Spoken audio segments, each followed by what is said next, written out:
My name is Diana, and I'm the social media manager at IEA.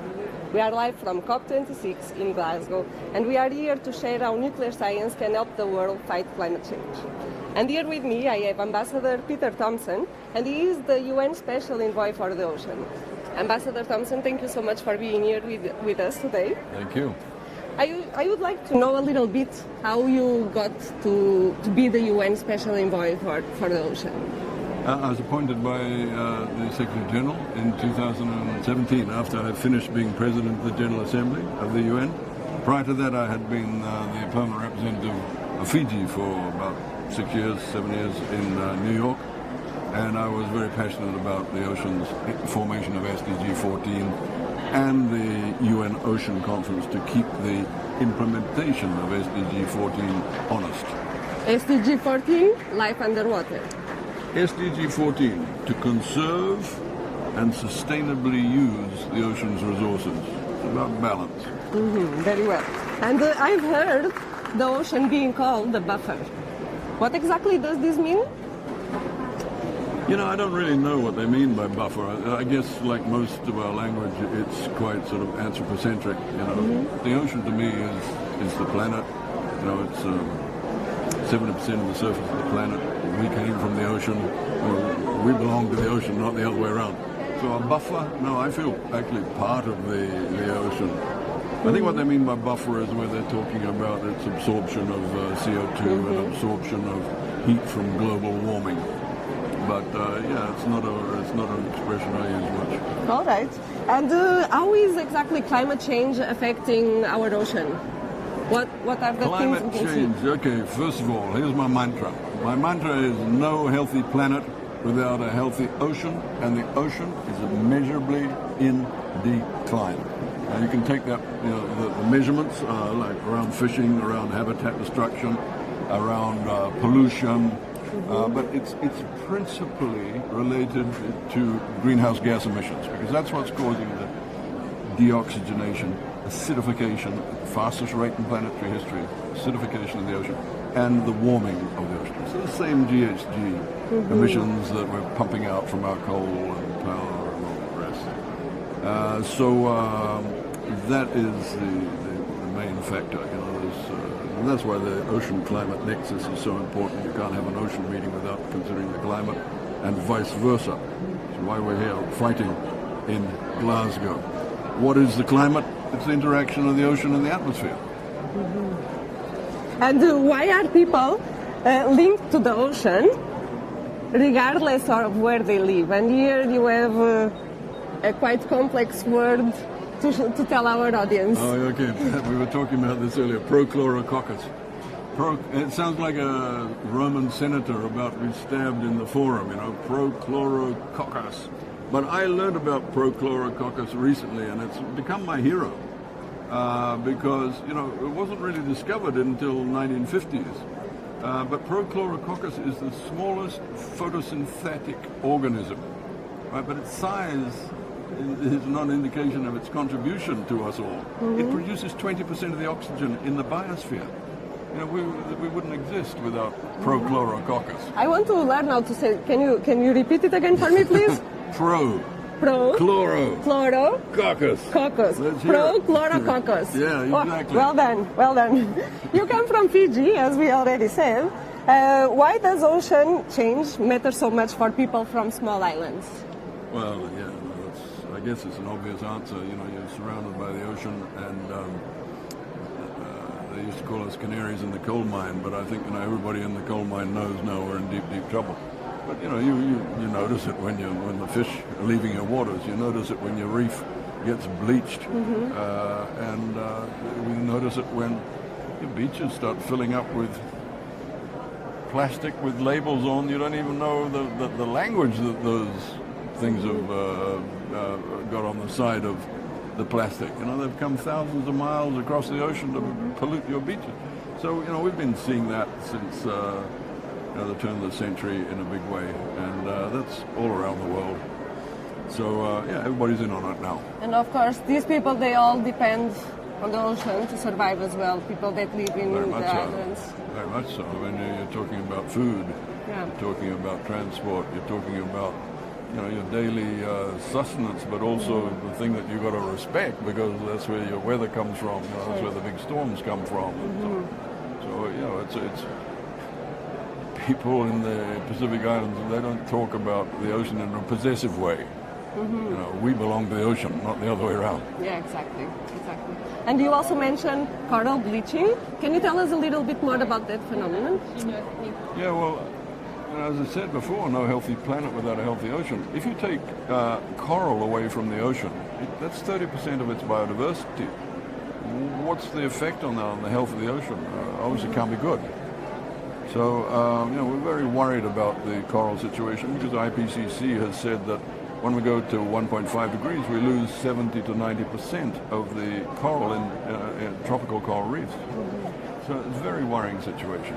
The good news is that there are some resilient areas where it looks like, because of ocean upwelling of colder waters and currents, that I was looking at the list today: Cuba, Fiji, Solomon Islands, Philippines, Indonesia, Madagascar, and Tanzania all fit that category, where there's likely to be resilient reefs, which is really important. It becomes the bank of living coral for the world. So very, very, again, it's a hopeful thing that not all coral will go. So when we stabilize climate and we need to go and get the genetic resources and so on, those reefs will still be there if we look after them properly, if we look after them properly. Because they can recover, but maybe not as strong. Well, no, they are resilient, those reefs, we hope, as long as they're looked after properly. And then the recovery can be taken out to other areas with what remains of the coral. Great. Thank you. So that is actually a message of hope. It's one which has given me quite a bit of hope, to think that, we may be only working with 10 to 30% of the coral that we used to have. At least we'll have it, and we can protect it and use it to restock. Yeah, we should protect them, definitely. And what do countries need to do today to secure the future of our oceans for generations to come? What do we need to, the ocean will always be there. The ocean will always be there. Will we be here? We don't know. That's the unknown. But the ocean will always be there. So what we're talking about is, how do we maintain conditions that are good for us in relation to the ocean? So obviously we don't want it to become too acidic, because you can't have calcium carbonate life in acidic conditions, right? Shellfish, vertebrates, and so on. So that's one thing, and that's greenhouse gas emissions. Stop burning coal, get our greenhouse gas emissions under control, net zero by 2050, all the things that this conference is about.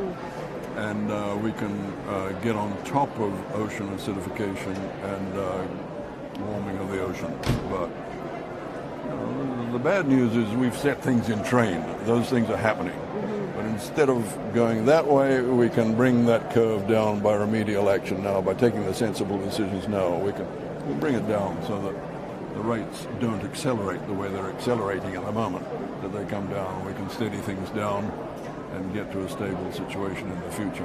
That's what we've got to do as a species, for our own good. As far as the ocean is concerned, it will carry on. And are you optimistic about the future? I'm neither an optimist nor a pessimist, right? I think of myself just as a pragmatist, get the job done. But in terms of optimism and hope, obviously that is what I'm about. That's why I do what I do. And somebody asked me the other day, where do I get that energy from? And that's why my family put this together. Grandfather of Grace, Mirabelle, Poppy, and Rose, kids' rights now.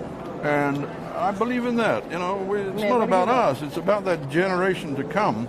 And so, when I answer that question of where do I get optimism and hope from, I say, become a grandfather or a grandmother. Because once you get grandchildren, you can never give up. You have to fight for them because you love them more than you love yourself, obviously. That's beautiful. Thank you for that answer. Last question. You visit the IEA Environment Labs. In Monaco.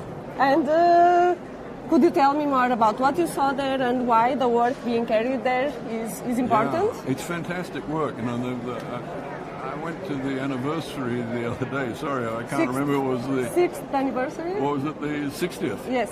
It was the 60th. I was going to say either it was 75th or 60th. 50th. So I was kind of halfway there. Yeah, it's done great work over the years. You know, when you think of things like nuclear leaks, Fukushima, that sort of thing, who do you turn to? You turn to those labs. That's the UN's environmental labs. That's our go-to. And I guess every time I go there, I come away hopeful because I see that great team of scientists just working just on the pure science. And you can ask a tough question, you get a straight answer. And it's, I would say, the tough questions I've asked there, I usually get a much better answer than I personally thought because I'm not a scientist. I've given an example on that, you know, the nuclear leaks and so on.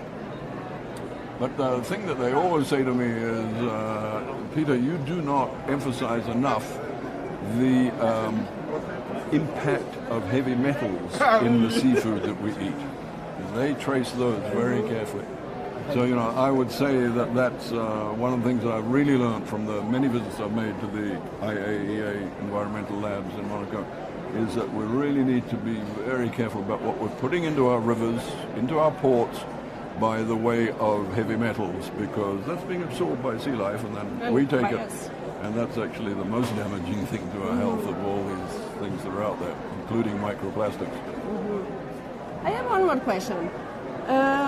Is there anything, any piece of advice, something that me or my colleague or my neighbor can do to help? There's 1,000 things you can do. Every individual has a responsibility if they care. If they don't care, they can just go to the beach and drink beers and throw their bottles away, I suppose. But most of us care now, you know, and because of this, you know, we want the continuity, we love those that are coming after us. I don't care what it is. People kind of sometimes belittle those that are doing beach cleanups. I say, my God, no, you know, we've got to have that. Yeah, the problem keeps coming, yeah, but we still go out and fight it. Walking here, I have to say this, because my father was from Glasgow. My mother was from Fiji, father was from Glasgow. I was ashamed walking along the waterfront this morning to see the amount of plastic which is lining the foreshore of the River Clyde on the quarter of a mile approaching this conference. And that's our responsibility. Yeah, now I've seen small groups of kids in the Philippines. I've seen small groups I was part of a small group of kids in New York going around and picking all that stuff, putting it into bags and taking it away. So, you know, everybody can do something. And I'm sorry, you know, this attitude of other people can fix it. No, that's no good. Every human being has a role to play. Everyone can pick up their garbage, right? Thank you. Yes. Ambassador, thank you so much for being here with us today. It was such a great pleasure. Thank you very much. Thank Okay. you. And I'll come back tomorrow. Follow #Atoms4Climate to see what's happening, what activities we are carrying on, and I'll see you tomorrow. Thank you, Ambassador. Okay. My father would be rolling in his grave about what I just said about